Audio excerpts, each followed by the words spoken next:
constantly on television, and I would guess about every person in the room has some sort of MP3 player or iPod. Not only am I a listener like everyone else, but I'm a player of music as well. When I was about 9 years old, my mom started me in piano lessons, and from there on not allowed quitting until I graduated. I was like any ordinary child and never liked the daily routine of practicing. My mom would have to sit me down at times and force me to play, and I would just sit there defiantly with my arms crossed, determined to overrule her. For a while that didn't work, but she eventually got tired of my constant pouting and quit fighting with me. So all throughout middle school and the beginning of high school, I rarely practiced once a week. At one point I almost quit, but my mom stuck to it and wouldn't let me. My lack of practice held me back a lot, and I would have to redo my lessons sometimes 2 or 3 weeks in a row. By this time, my older sister, 4 years older than me, was playing just about anything put in front of her. I started hearing how good she was, and started realizing maybe if I would put more effort into practicing that I could someday be as good as she was. So this boosted my confidence, and I started practicing more and more all the time.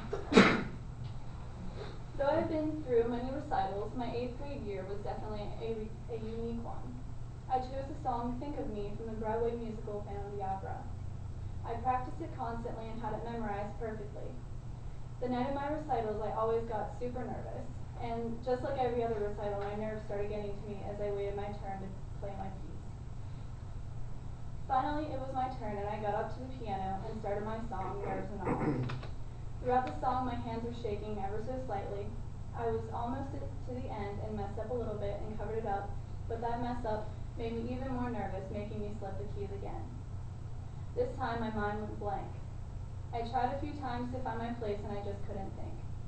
So I finally just sat there in silence.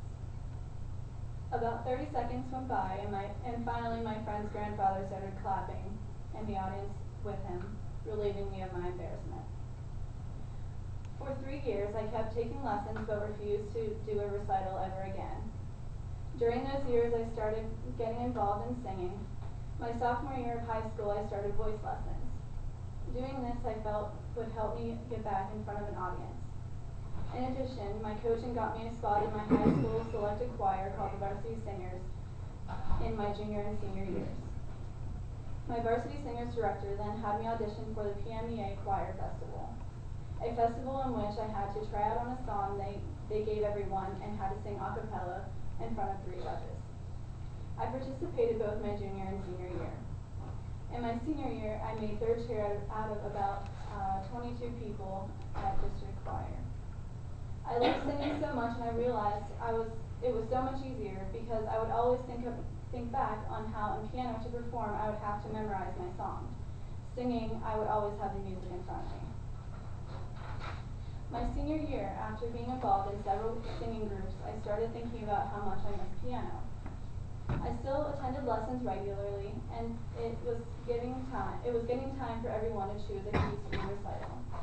My piano teacher pretty much figured I didn't want to do it and really didn't mention it to me. So one day I came across a song that when I heard it, I knew right then that I had to play it for my recital. My first recital since my devastation incident, and my last because it was my graduating year.